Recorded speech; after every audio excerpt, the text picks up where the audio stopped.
So I'd like to introduce Nikki Parker. I'm going to let her tell about herself. I mean, you just heard quite a bit in there, which was great. Yeah. So I'll just let her kind of tell about herself, and we'll get started. Awesome. I'm Nikki Parker. Let's just do it and say we haven't done it before. Okay. I'm Nikki Parker. I am the president and CEO of Bamboo Season, an HR consulting firm. By day, I am the assistant chief HR officer for Tulsa Community College. I'm a mother of 3. I am an avid shopper. I like a charcuterie board. And most importantly, I am really stinking happy. And that's really what you came to talk about. So let's get to it. So you see my presentation, the slides are the same. We're just going to make this the deep dive. Is that okay? Awesome. I'm also going to be really talking to you guys. So I don't need to talk back to me. Is that okay? Thank you. I take the yes as the vote of all. Awesome. So let's start back with the happiness formula. I like to read the definition because I think it is powerful as it is written, minus the duplication. I don't know what happened when I transferred it to PowerPoint. The happiness formula is about prioritizing your well-being so that success, joy, and productivity naturally overflow. Instead of constantly pouring from your cup, draining yourself to give to others, you focus on filling yourself up first. When you do, your happiness and energy spill over into the saucer, allowing others to benefit from your overflow without depleting you. When you nurture yourself first, you don't just have more to give, you give from a place of abundance, not exhaustion. This leads to better decisions, stronger relationships, and sustainable success in every area of life. Happiness isn't a reward. It's the fuel for success. Happiness isn't a reward. It's the fuel for success. How many of you have ever felt like you were pouring from an empty cup? Me. What does that feel like? Anyone? Right. Say it louder. Draining. What else? How does it feel to pour from an empty cup? Empty. Helpless, tired, empty, exhausting. Like none of these words sound great. So why do we do it? What people tell us we're supposed to do. Yeah, it's our job. Our job. People tell us we're supposed to do it to make other people happy. Anything else? Why do we do this? Why do we do this behavior that's exhausting? People pleasers. Ooh, say it louder. Stop attacking me. We're moms. Yeah. We're moms. We do. Yes. Yes. Yes. We have a ton of reasons why we do this thing that makes us feel really stinking awful. I'm going to recommend that we don't do that anymore. And you're probably like, yeah, sure. Easier said than done, right? That's what I would say. Easier said than done. But there's some ways we can give us a little bit of love, a little bit of energy, a little bit of time, a little bit of effort, and pour into us. And I promise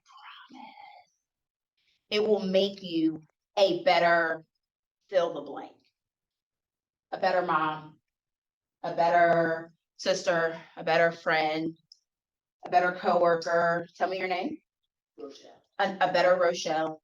Tell me your name. Destiny. A better Destiny. Like whatever we're doing has to be like, it will make us better in every area of life. If we just take one, just stop pouring from it. Just stop pouring.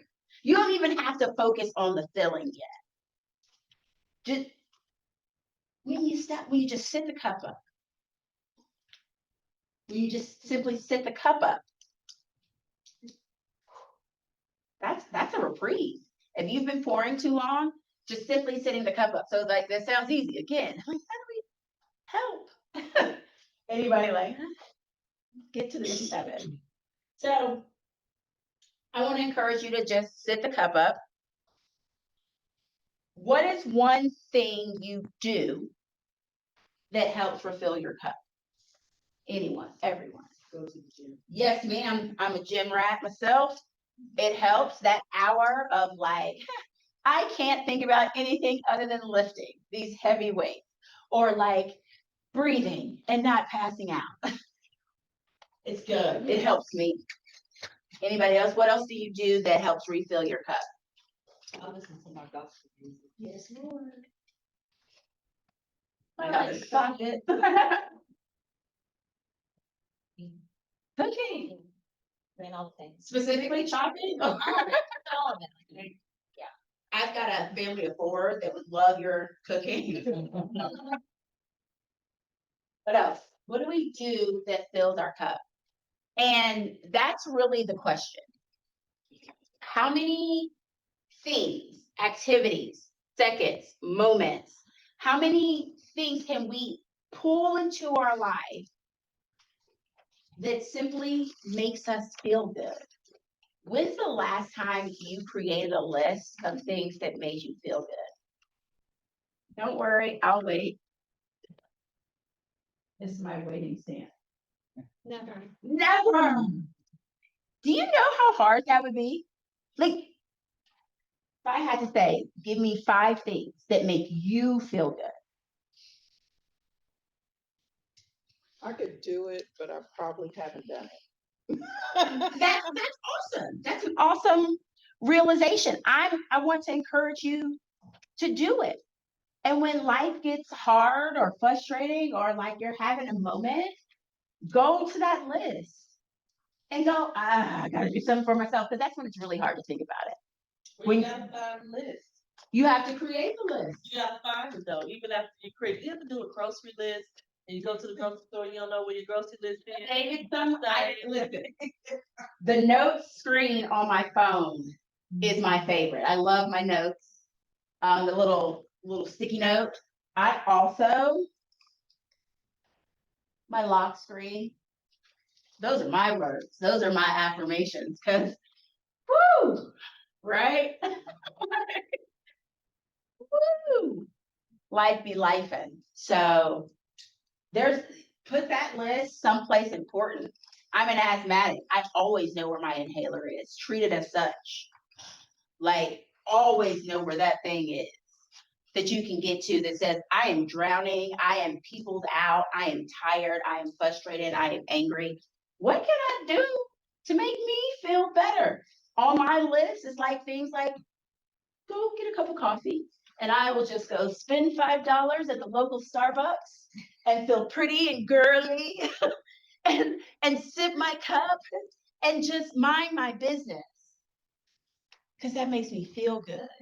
And that 15-minute break without the kids, don't tell my kids I got them. Right. This guy. That 15-minute break, that even the 5-minute drive to Starbucks, there's music playing. Sometimes it's silence, but it's like really loud. That whole moment is mine to create for myself. I want to encourage you to find moments, opportunities, things. Just be selfish. You have permission. You have permission to be as selfish as you like. Because I promise it's not going to be selfish enough. We're all caregivers. We are all responsible humans. We all have life that's lifing. And if the most selfish thing you do is take 15 minutes to go to Starbucks, you have my permission. Tell them, Nikki said I could do that. So, last question on this slide. How would life feel different if you gave in to the overflow? If you focused on you and filling your cup up first. And letting the others drink from the saucer. Because if you fill your cup up, the saucer is overflow. It's literally over. How would life feel different? Imagine. Anyone, everyone. Less tired. Energized. I could be What? myself. Say that I again? could be who I really am. Oh. Yes. Yes. Yeah. At work, more productive. More productive. Absolutely. And I know people go, I don't want to be more productive at work. If you take my model, you do. Because the more productive you are, the quicker you get your work done, the sooner you can get to that 10 hours of freedom of like problem solving, which is like floating the office. Hey, Susan, why do we do this way? This just seems stupid. Don't say that, but you know what I mean. So if we know, so we've said what it feels like to be on the end of the spectrum of like burnout and being tired and giving so much of ourselves. And those words were kind of icky. And then we get to the side of like living in the overflow. And those words seem like really great, like energized and authentic and less tired. Like, give me that. So what's stopping us from making that transition? What's stopping you from making that transition? Taking the time to do it. Oh, yeah, time. It seems like a heavy lift, right?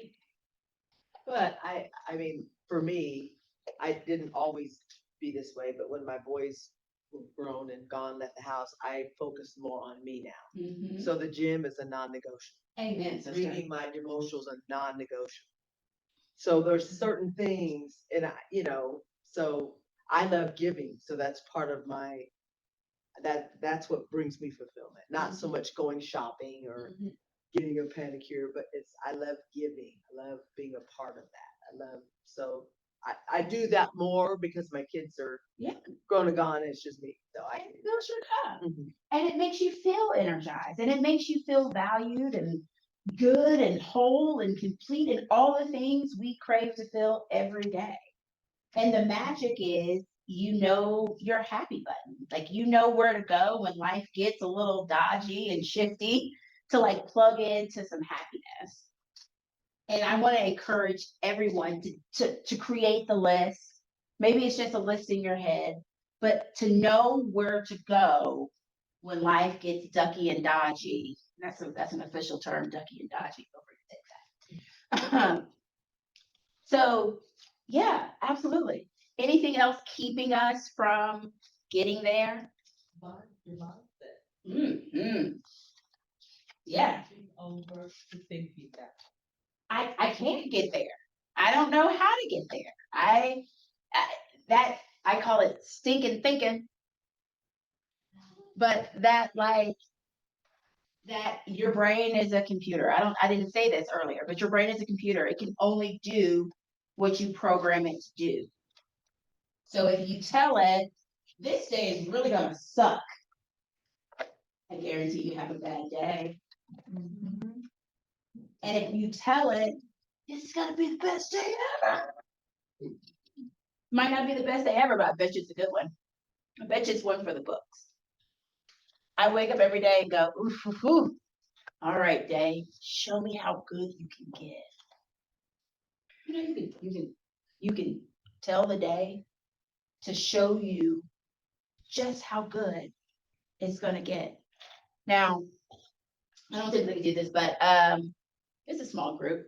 So I don't typically bring religion into this, but those words are biblical. Power of life and death is in the tongue.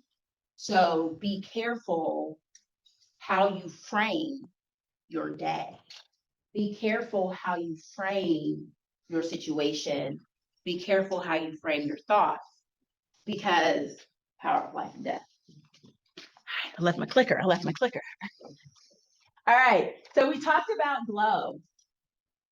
We're gonna deep dive into all of these, but glow is getting out the way of picture. Sorry. Um, glow is a really simple framework, and it's made that way intentionally. I want it to be bite-sized pieces. Take 3 bites of happiness today, and maybe it's a compliment, a grateful alarm, and like one panic attack stopped in the midst, right? That's a win in my book. So we're gonna deep dive into glow. We're gonna get we're gonna get grateful. That's the G in glow. Anybody have their favorite way to get grateful? Like, what do you do when you're like, ooh, maybe it's oh girl, I'm grateful for this. Maybe it's just a conversation with a friend. What do you do when you want to show value and appreciation? What do you do? I reflect on my past and how far I've come. Mhm. So the things that I've accomplished. Mm. I went to a training several years ago and we were given a gratitude journal. And at the end of the day, then we just write 3 or 4 things every day that we were thankful for and happy. And so I'm on my 3rd book. So sometimes you just go back and look like a couple of years ago to that exact day to just try to see what it was I was thankful for on that day. Can you talk about how powerful that is? Very, very powerful. It's gotta be. Yeah. And at the end of the day, you can just see all the things that you're grateful for that day. And it just makes your heart happy. It just, I sleep better because I'm focused on something positive. Mm-hmm. So, yeah, I just encourage people to do that. Just get your little notebook and every day just 3 or 4 things. I mean, we could write 100 things. Absolutely. If we're really thinking about it, like we walked in this room, I'm grateful that my legs work. We're taking notes. I'm grateful that my hands work. We can see this board. I'm grateful that my eyes work. Like we can get really. There are some days that grateful alarm goes off, and I'm in the midst of like, and the gratefulness is like, I am grateful that I am breathing. Like that's what you get today. Nothing grand, nothing like powerful and thoughtful and life shift. Nope. Air. You're thankful I didn't cuss anybody out.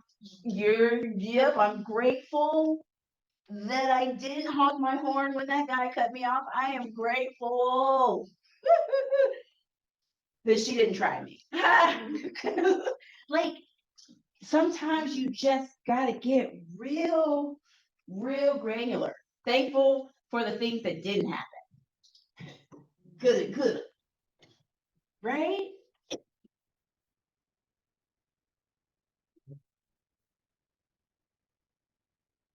Anything else? Yes. I would say, I'm grateful for my parents. They have passed away and, now my husband and I were, empty nesters. But I know as I just go through my life daily, there are like these little moments of reflection of my parents, like mannerisms or things that I like, or maybe a dish that I want to cook, or, I don't know. My husband, he says I don't know, something about the way if I don't agree with something, he says I make a face that's just like my mother, which I never knew. But, and it's just nice that even though they're gone, they live through me, but they're also living through my husband because he was close with them and also my children. Absolutely. I just find that fascinating. It's beautiful. I have just learned to be grateful for experiences in my life because I have gotten to a mentality that good or bad, I've learned to process them and take what I can from them and be able to move on. And I wasn't there before. I was either angry or acting crazy or something. So now that I know life, is, that whatever happens, I just gotta make the best of it. The secret sauce in my world, the secret sauce to life is knowing that everything is for your good. That's biblical. Everything is for your good. So this loss, this death, this bad, this illness, this car wreck, this foreclosure, it's to teach me something for some reason unbeknownst to me. I tell people all the time, I went through 8 years of living HE double hockey sticks so that I could share my experiences and save my daughters. I've talked to so many women about like what life is like on the other side. I know my experience has led me to save a life or to change a situation because I'm all like, girl, I tell you, oh, get out. Like I had to go through it and I could either be sad and let it beat me up and let it continue to make me be small, or I can just show up really big and like I choose big. So learning to take a bad and still like sometimes you gotta dig through it's sugar honey iced tea. Sometimes you just gotta dig through it and find that one glimmer and hold on tight. And more will come because it's all about where you put your mind. Anything else? Give me 3 people. Give me a small win. Shout it out. Amen. Give me a small win. You're out of the office today, people. That's a win. That's a win. Like, give me a small win. Give me a small win. Drove here today, no car trouble. It was a beautiful day to talk with God on the drive. And you had gas. I had gas in it, no flat tire, nothing. Yep. That's a win. Did any of those things go wrong? Woo, problem. You had your hand up. I think it's a big win for me. Not even, yeah, because I got to see you at another conference, and I was like, I really really like her, and me and another coworker, we both recommended to get, that we wanted you to come, so we got it. That's a big win. Yeah. I'm excited to be here. Like I tell people all the time, anytime I get to talk about happiness is a great day for me because, like, who wouldn't? Who wouldn't? One more win. Throw it out. I did some networking last night and also today and met some new colleagues and some new friends. And the lady last night, the little game we played at JV, she would think the question was like, what made your day? And she said, meeting me. Oh. And so that was like, I was happy again. I wrote that in my journal. That just, somebody was happy to meet me. Oh, that was good. Happy to meet you too. Your spirit is infectious. You're like, I love it. Yes, that's a win. Like when we get a compliment, I love getting compliments. I love being loved on. That makes me feel good. So getting grateful is about doing the thing regardless of situation. Being grateful regardless of like the raging trash can fire that's around you. Because there's always going to be a trash can fire. There's always going to be a problem. Like you ever I've named this coworker Susan. I promise there's not a Susan in my life, but like the Susan always has a complaint. That like it's Wednesday. Okay, Susan, Wednesday comes every week. Like we know it comes right after Tuesday. Like so just realize being grateful is about being grateful regardless of circumstance. Let yourself rest. How many of you guys are like good resters? Like I'm jealous because I am not. I am jealous. I love that. Tell me, like, what's the secret sauce? Like, do you nap? Do you like walk slow? Like, what's the deal? So I love reading, Okay. and listening to audiobooks, and I don't do anything while I'm doing that. No, I that's will not take true. my downtime. You work sometimes while you're listening to audio. Okay, I do work. Okay, I do listen to my audiobooks while I'm on my computer, but yeah, and that's working smarter, right? Yes. But so my resting is also, I love making knitting hats or crocheting hats. And somebody says, well, how much do you sell them for? I said, I don't, I give them to the homeless. I make them for the homeless. So I can sit down after work and probably do 2 or 3 hats if I'm, and everybody says, well, how's that rest? I said, it clears my mind. It rests my mind. Absolutely. And if I don't rest my mind before I go to bed, I mean, it's just working. So, and I make sure I take my vacations and my days. Loud. Yes, ma'am. You don't know, like vacation time is there so you can use it.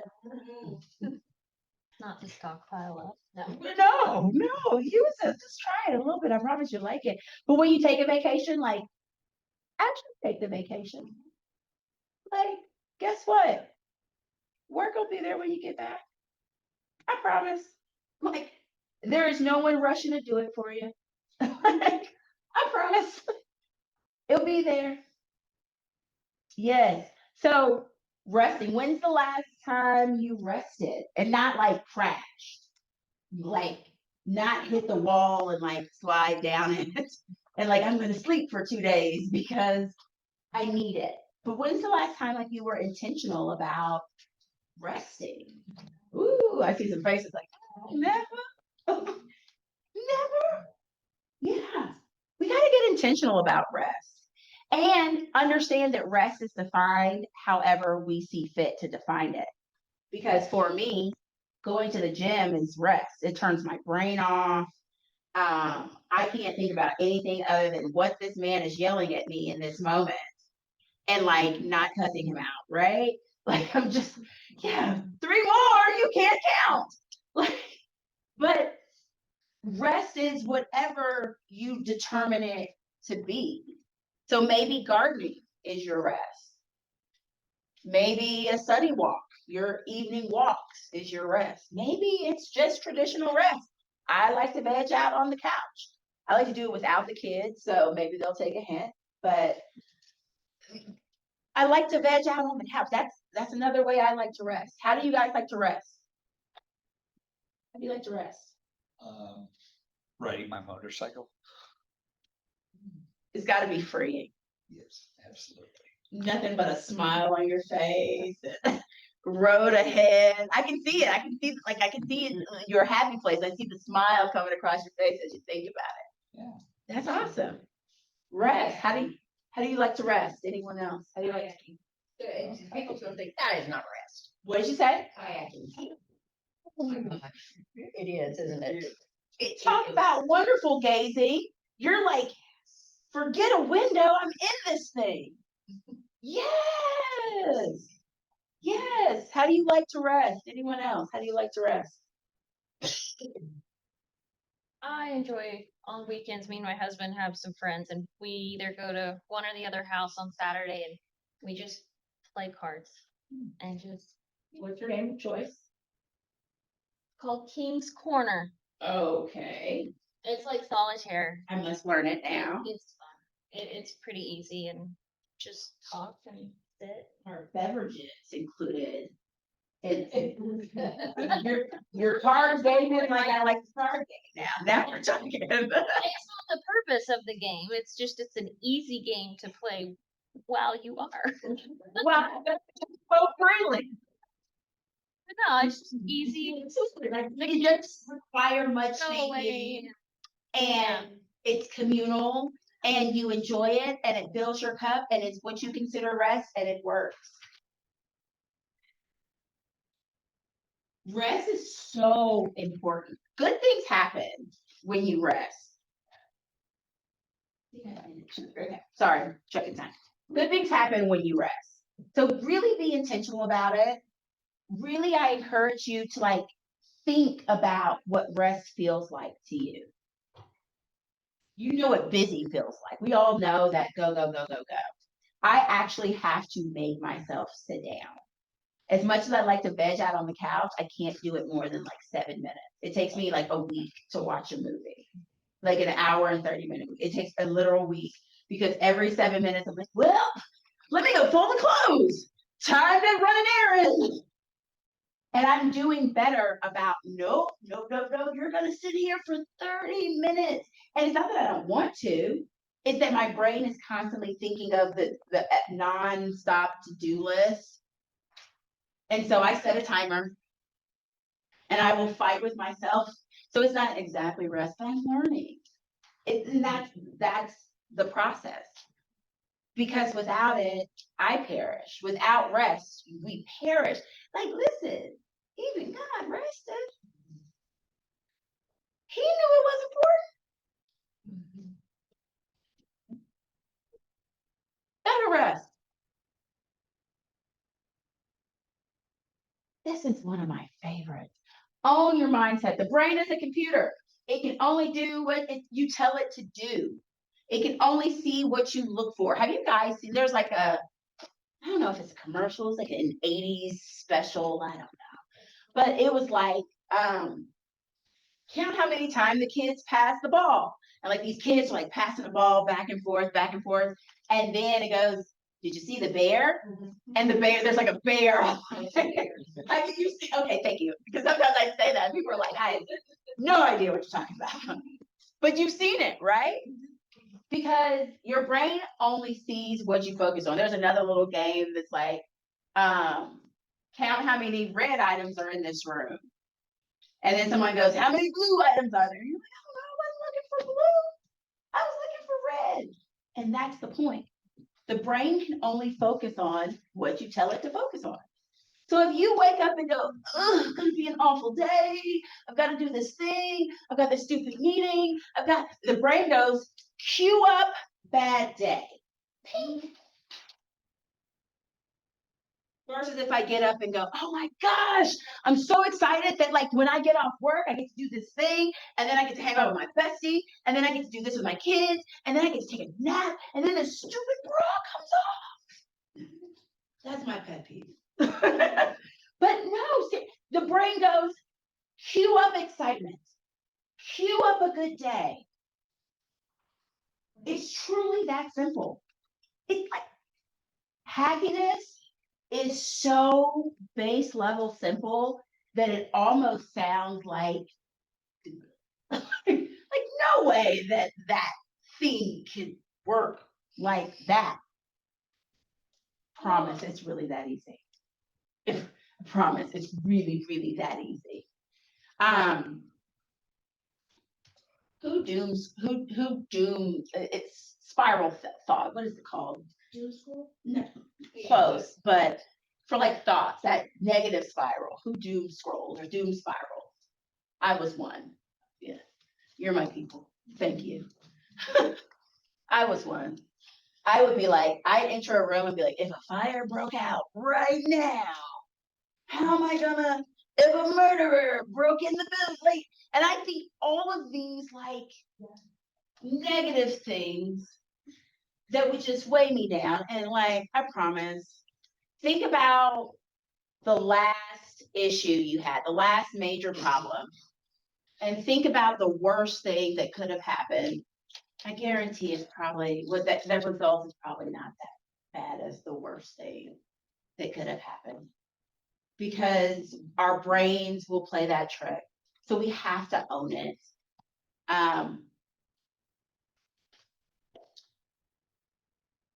Sorry, brain just totally just shut down. Just was like, ooh, we're tired. So let's talk about owning our mindset. How do we control our thoughts? Is this an issue we're having? Are we good at it? Any tips, tricks to like, yeah. Pretty shoes. What's your name? I'm Amanda. Nice to meet you, Amanda. Nice to meet you, Nikki. I actually know you because I put you on the website. Yeah. But I typed about you. I knew you before you knew me. Well, nice to be mutuals now. Yes.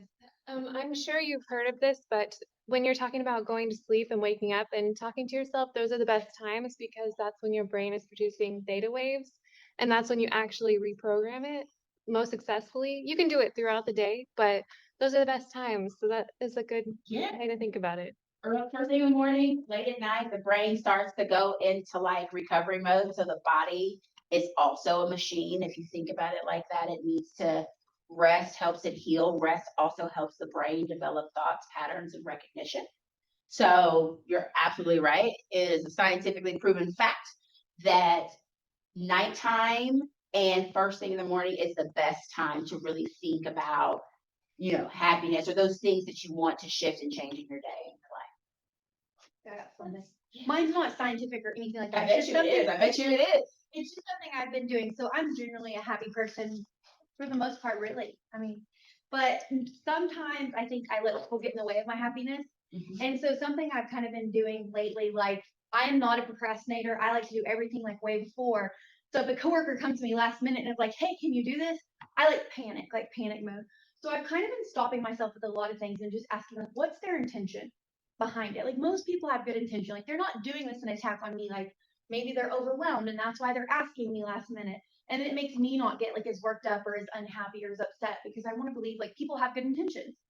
Right. So I've just been thinking like the intentions behind like other people's actions, which makes me like stop and think like, I don't have to be so upset about this. Like it wasn't an attack against me to ask me to do something last minute when she knows I don't like to do anything last minute. Well, I That makes me happier, I think. Like to know people's intentions are good. Do we understand the difference in intent and impact? So I like to tell this story. You're sitting in a seat like this. Someone walks through and steps on your big toe, breaking it. And they turn around to you and go, "Why is your foot in the way? Oh my God! What are you thinking? If you don't move your foot, you're probably thinking they should shut up or they're going to catch one of these." Right? Same scenario. You're sitting in a seat like this. Someone walks through, steps on your foot, breaks your big toe. And they turn around, they're like, "Oh my God, I'm so sorry. Somebody get him some ice. Do you need help? Can I get you? Oh my God." The chances are good you're going to be like, "Oh no, it's fine. It's broken, but I didn't mean to do it. It's okay." Wow. The impact was the same. The toe is broken. It hurts. There is pain. The intent matters. Because if I meant to do it, well, that's a different scenario than if it was an accident. Intent versus impact. And you're absolutely right. Trying to search for their intent, giving them the benefit of the doubt. Like that, Susan, I love Susan always brings me her emergency. Now, the second iteration of that is not allowing their emergency to become yours. You have every right to go, "I can't do it. I can't do it in this time frame." Because it's going to cause you, and that's second level, that's tier 2 happiness. Like, that's when it gets good. And that's pouring into your cup, choosing your peace of mind. Like, if you have the bandwidth to help, absolutely help. But if you don't, you have the right to go, "Not today, Susan. Do your own." Take the consequence of your lack of action. Because you could have asked for help sooner. Anywho, on your mindset. Anybody else? Any quick tips or tricks to like control those negative thoughts? Control what we focus on. Control what we see. She was talking about the thinking about good things before bed, which I probably didn't know the science, but so when my daughter was little, she was waking up from like nightmares. And so before bed, when we would lay there before she'd go to sleep, I'd make her list off all of the things that make her happy, like butterflies and ladybugs. Like she'd name all these fun little things before she'd go to sleep, and then she would stop waking up with nightmares in the middle of the night. So I don't know what was running through that child's mind that was giving her nightmares, but she's a very anxious child. So, but yeah, I thought that was awesome. I love that. That simple redirection of the brain. Like, okay, kids, mommy needs sleep. Yes. So to get you to go to sleep. She still doesn't sleep. So we're gonna own our mindset. To me, this is the big one. This is the one that is the most important because if we can think happier thoughts, and I use happiness not as like happy, happy, joy, joy, and rainbows and butterflies and ice cream and unicorns. I say happiness as a base level of like, I feel good. So that's an important definition. Like, I don't mean over the top happiness because there is an opposite of Susan. There's a Sarah. I don't know. But there's a Sarah that's like too perky. Like, come on, everything's not great. Calm down. So, absolutely, we're gonna own our mindset.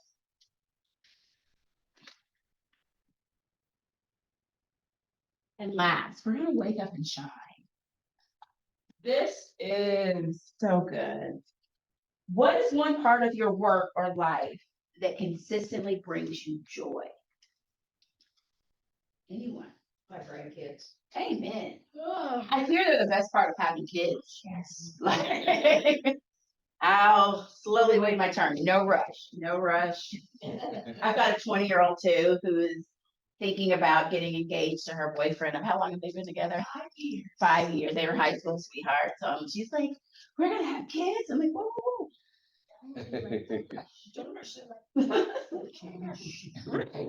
My son's 8. He can't be an uncle.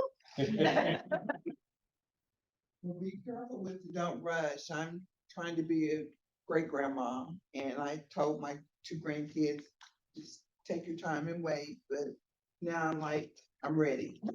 Ready? Why aren't you? I tell the girl get a boyfriend, the boy get a girlfriend. Come on, it's just going. I know. It's ready.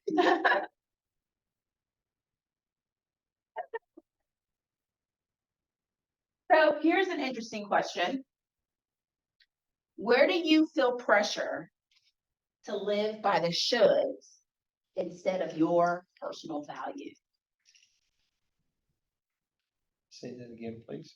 Where do you feel pressure to live by the shoulds, like the things you should do versus your personal values?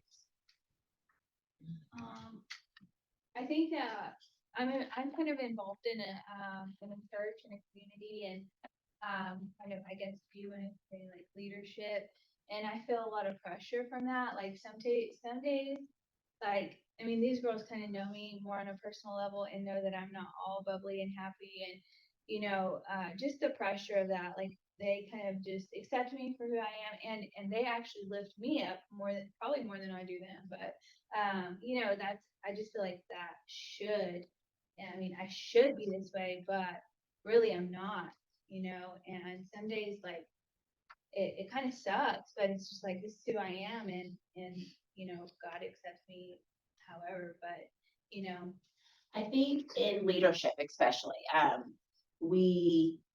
there's like the longest list of shoulds. Like if I roll, there'd be a scroll that just like hit the floor and roll down of like, this is how you should behave when you're in leadership in any way, shape, or form. I happen to understand the religious leadership that like I'm a founding member of a church, which is wild.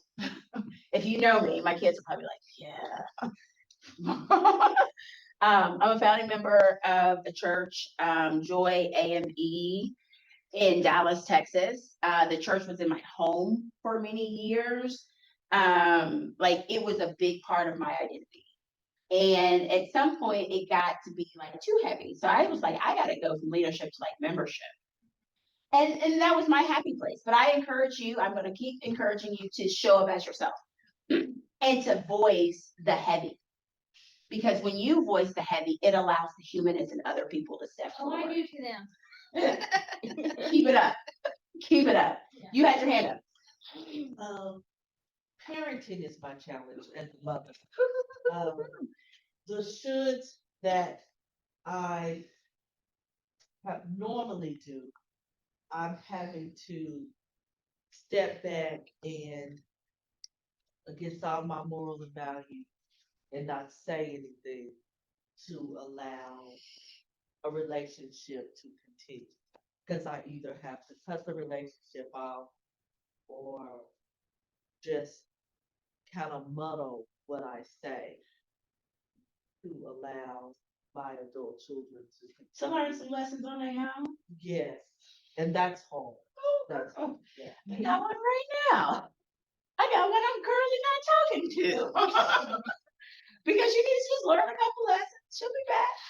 It's hard. It's hard. And that's when you gotta lean on like peace and understanding and just finding happiness in like what you can control. Like, do y'all know that like you can't control the uncontrollables? I know. Why not? But you can't. Anything else on Wake Up and Shine?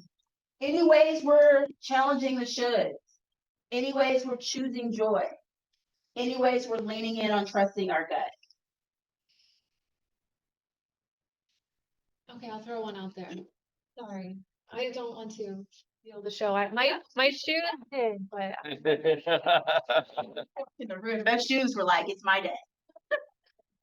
I didn't wear the shoes. Like today would have been so different, and that's because actually last night when I was going to sleep, this is a different thing. I told it's a new thing I do, and y'all should try it because I'm very forgetful, but for some reason I'm remembering this one thing to say to something awesome is going to happen to me tomorrow. You don't know what it is. That's the fun part. Like you don't look for it. but your brain, you don't look for it. Your brain does it subconsciously. Yeah. So while it's happening, you're like, maybe this is the awesome thing. And you do it all day long. Maybe this is the awesome thing. So anyway, I've come out of my shell a lot because of this awesome thing I'm looking for, by the way. But That's great. Well, what were we gonna share? Sorry. it is that this is hard for me and I'm not good at doing it. But the times I've done it, it's worked out really well. But when you wake up in the morning, speaking of waking up and shining, you look in the mirror and you tell yourself you love yourself. And so I'm working on that. But I do, but it's hard to do it in the mirror. It's so hard. I brush my teeth to affirmations. Like, and the affirmations change. Sometimes it's like, what am I? You don't have to carry it alone. My power is felt. Let me wield it with love. Like sometimes I'm just like talking, but sometimes like a good song. Or sometimes I just like, girl, you fine today. It's a good day. Like sometimes you just gotta be real like there with yourself. When's the last time you looked yourself in the mirror and tell yourself you were fine, huh? Like, right. Exactly. Try it. You know what, girl? That smile is smiling. Those eyes are eyeing. Bill, go. Like, you're absolutely right. Look yourself in the mirror. I love you. So I'm really delusional. I play a character on TV that is just as delusional as all get out. and the delusion is like the thing that is my superpower. So I look in the mirror all the time. Every love song I hear, like you hear like these romantic love songs, I just imagine it's me singing it to me. That's a powerful shift right there. So one of my favorite love songs is actually a song by Music Soul Child, which is supposed to be like a gospel song. But have you heard the song Love by Music Soul Child? I sing that to me because he was he was intentionally singing it. It was a gospel song. So he was essentially singing it to God, saying, I love you and that you created love. And I just sing it to me. That's a shift. Try that. Try singing your love songs to yourself. That's right. Try singing your love songs to yourself because if you love yourself like that, man, it's a good day. It's a good day. So we've got 10 minutes. Questions, comments, concerns, situations. Anything you want clarity around? Any tips and tricks you want to share? Any closing note you want to give? I really like that she said, just reminding yourself where you came from. I think that I've tried to forget where I came from, so much that it's like I try not to even think about it. But I mean, I think that I'm gonna try to implement that more and just, I mean, people tell me, things all the time, like, I can't believe that was you, so I'm gonna start trying to use that more. You will save a life the second you lean into your story. I felt led telling you that. But to the group, the day you lean into who you are is the day your life changes and the lives around you change. I went through what I went through so that I could save a life. And if you look at your situation like that, whatever, the worst part of your life, the hard, the dark, you went through that so that someone else doesn't have to. So that someone else can hear your story and exit their situation a little sooner. So that you went through that so that someone else can hear your story and maybe enter their situation a little sooner. But the day you lean into that, this is coming from my sha-na-na, and I'm hoping it's reaching yours. The day you lean into that, you will save lives.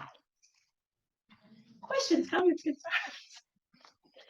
You were talking about compliments, free. Yeah, they're free.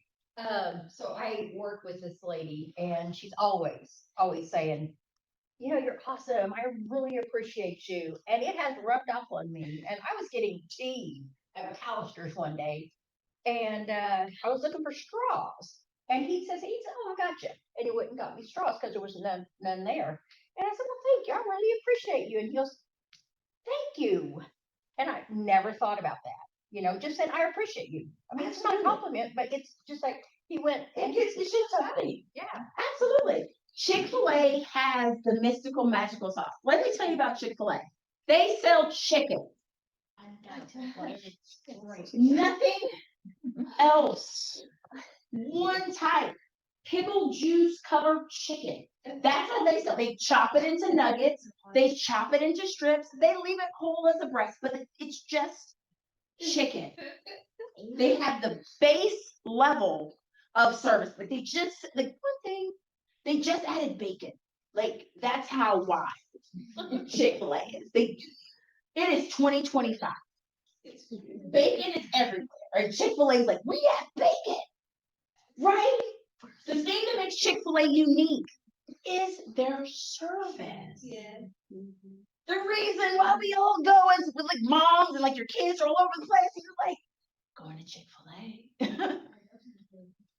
Because the like my kid he loves it because the service is so good. They say, my pleasure. My pleasure. Oh, if it's your pleasure, thank you. How many times do you say thank you to your Chick-fil-A server? Like, thank you. Because they're so, they sell one thing.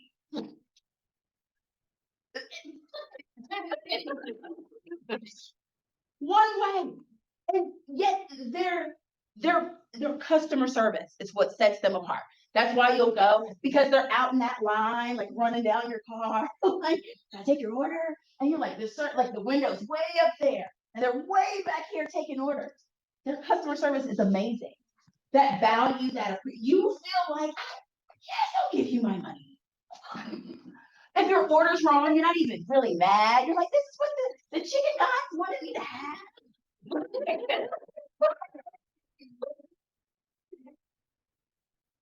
Rarely ever happens, really, and it happens so rarely that like when it does happen, like I didn't need that macaroni and cheese.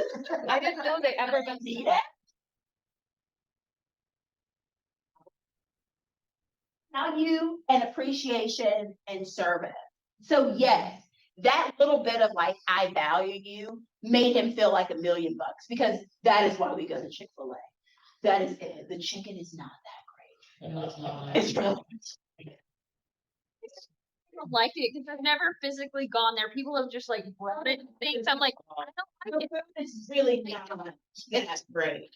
Press And people. it doesn't even like fill you up like a little 8-count chicken. Like I'm still hungry. But like, of course I go to Chick-fil-A. And I always think about Mondays when they're closed. And I'm like, we're going Monday. We're going Monday. So we go to the donut shop and the Chick-fil-A on Mondays because we really wanted it Sunday. But yes, value and appreciation is the key to everything, right? So giving out a compliment, giving a little value and appreciation. And it's incredible how you saying, I appreciate you, made you feel. That's the magic sauce. She gave a compliment and was like, well, huh, he really appreciated and valued that. That makes me feel good. Compliments are really selfish if you do it right, but fill your cup first, right? I'm glad you cleared up Chick-fil-A because I thought it was attacking that stuff. Chick-fil-A, you go to, people be wrapped around the corner. And you ain't never line more than 10 minutes. They Go to a McDonald's and try Yeah. that. First of all, it's gonna be an hour. Second of all, your order will be wrong. Way wrong. And then when you go back around and tell them it's wrong, they get mad at you. Hey, are you sure? That'll be 25 cents. That has bacon on it. This 20-minute wait that I don't get me started. Anywho. So this is an exercise that I encourage you guys to do often. Like schedule it for once a week. I literally have like 6 alarms in my phone. I do this once a week. Where am I today? Because that number shifts based upon what's happening in your life. I'm at like a 7 right now. I got a 4-hour drive home. I might be at a 3 when I get home. And sorry, that guy's made it. I mean,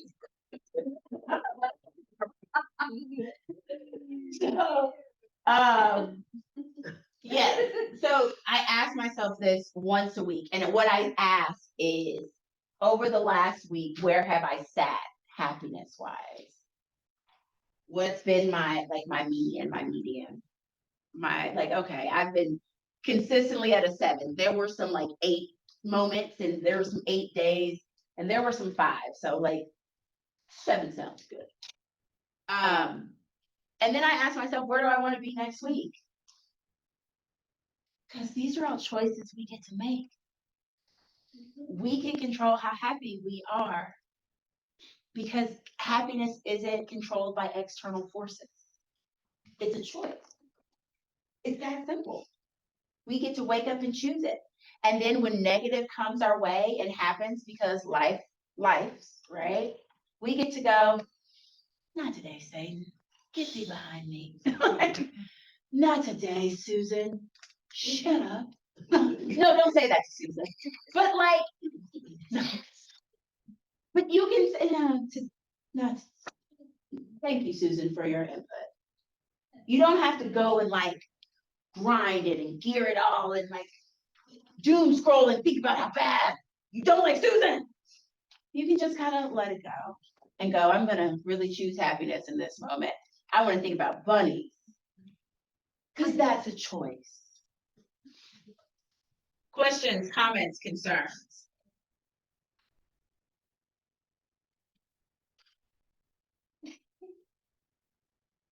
Well, again, I'm so grateful for each and every one of you.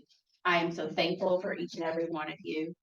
I am over the moon that 2 strangers saw me fit enough to invite me back to I'm here. Anytime you need me, call me. Thank you. Again, my name is Nikki Parker. Oh!